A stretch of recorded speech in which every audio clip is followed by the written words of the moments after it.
Hi and welcome back to my channel. This is Marla and I'm back with another Oh inspired video for the month of June. The hashtag is up on the screen. Please use that hashtag to find all the creators participating in this inspiration hop that's hosted by Call Me Crafty Owl. I'll also have a playlist shortly after this video airs.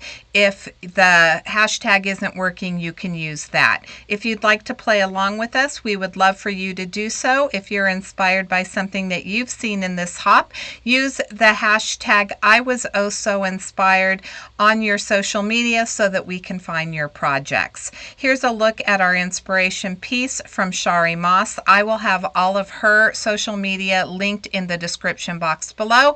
She did use the Lawn Fawn Corner Rainbow Stencil, which is the stencil that I will be using on my card today, along with the Magic Iris Beehive add-on, and finally the Magic Messages, More Magic Messages, I believe is what it's called.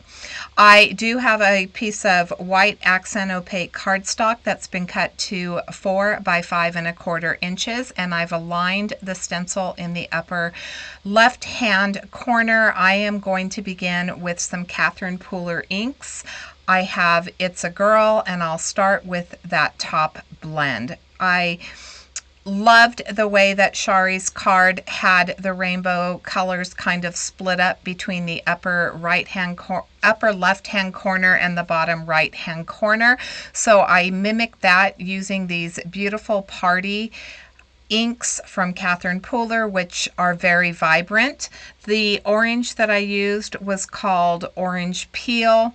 And then this is the only color that I regret, and that is Glitz. Now it's a beautiful yellow, but as you can see, once I get my stencil realigned to add the additional colors, the yellows kind of blend together. The yellow and the orange that I'm going to use are going to blend together. So here I'm adding another yellow orange, which is called Catching Rays, and it's very close to that Glitz. So I think I would have used maybe a lighter shade of orange to add instead of adding that yellow orange, but hindsight's 20/20 and the card's still really pretty.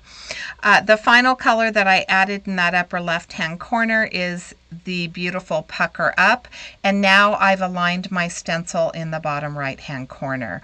I started with In the Park, which is a green, and then I'm adding Cummerbund, which is that beautiful blue.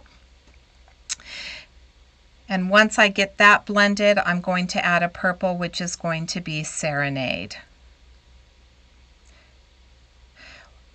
We do have some amazing creators that are participating in this hop. I would encourage you to follow each of the links that I have in the description box below so that you can find everybody that is participating. I love to see all of the different interpretations of cards. This is a fun monthly collaboration that always takes place on the 20th. The final two colors that I did use for the green, it was Martini, and then I added Dress Blues, which was a navy blue, to finish off my rainbow in that bottom right hand corner. Moving along, I have die cut my Beehive, and I started out with Shea Butter, again from Catherine Pooler. I'm going to add a little bit of brown to this, so I'm starting off with Frayed Burlap, which is more of a gray brown, and then I'm going to add a little bit more of the Shea Butter over the top.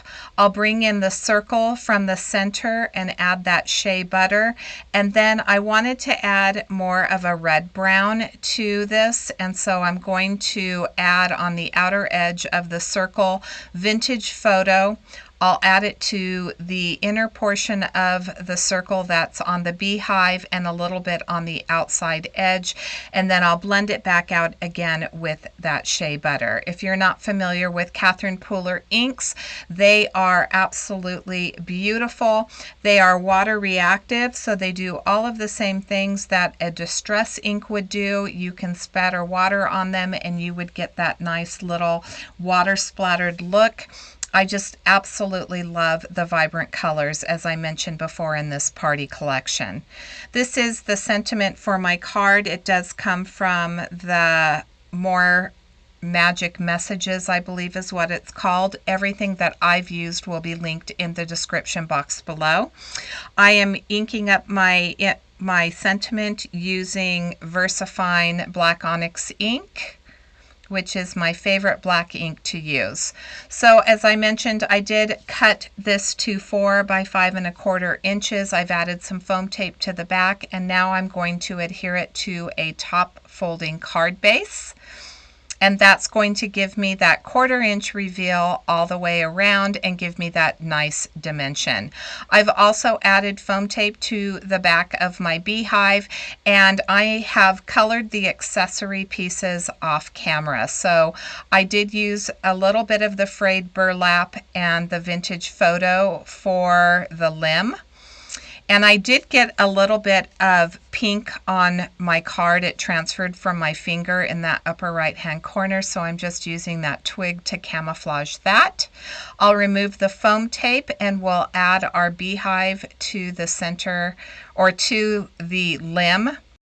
I didn't quite center that Beehive. I added it more to left of center. All right, so we have that foam tape, so I'm going to inlay my sentiment, and then we'll start adding the accessory pieces. For the leaves, I did use the same 2 greens that I used on my rainbow. I tried to repeat most of the colors, so I used In the Park as the main color, and then I added a little bit of shading to the bottom portion of the leaf using the Martini. For my bees, I colored it with a chiffon, so I did use the lighter yellow on the bees.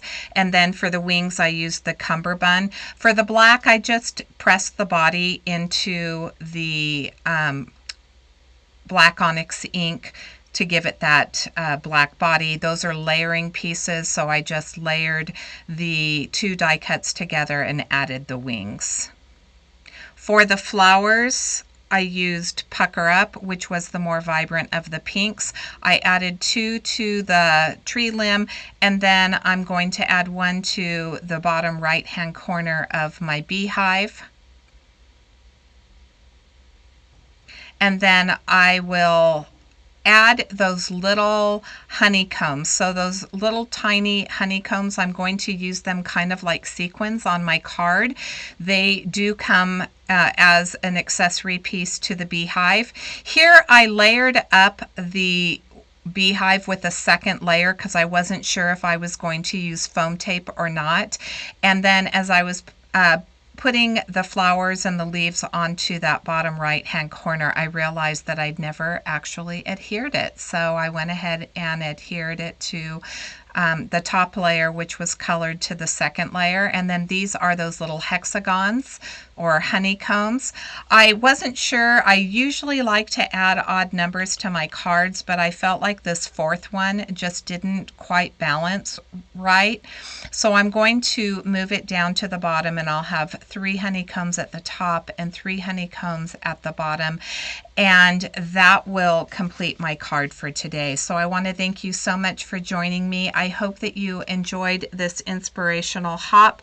As I mentioned, we do have them on the 20th of each month. It is hosted by Call Me Crafty Al, so I want to thank Alicia so much for inviting me to participate in this monthly inspiration hop.